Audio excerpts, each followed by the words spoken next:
Tafakatra ray alina ariary ny sarandalana mampitohy Antananarivo sy Antsirabe, tanàna iray be mpandeha tokoa raha ny ao Antsirabe ao rehefa fetin'ny Paska.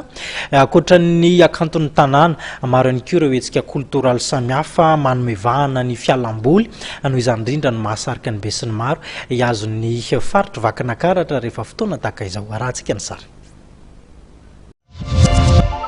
Mibosesika ny olona, io no azo ambara etsy amin'ny zotra rezionaly Fasan'ny Karana amin'izao akatoko ny fetin'ny Paska izao.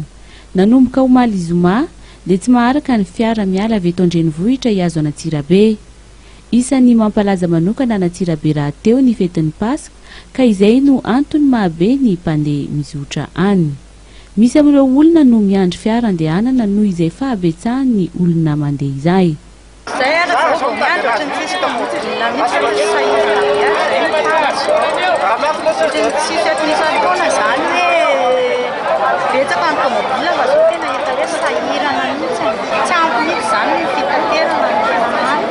Raha 8,000 ariary isan'andro ny saran-dalana miazo an'Antsirabe, dia niakatra ho iray alina ariary izany amin'izao akatoko ny fetin'ny Paska izao. Ho an'ireo mpitatitra dia nanambara izy ireo fa ny avy eto Antananarivo miazo an'Antsirabe ihany no be mpandeha, fa vitsy kosa ny avy any miazo ny renivohitra amin'izao.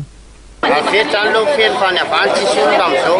Zay zao tamin'ny larobia aka misy zay vatonga ty milahatra be any.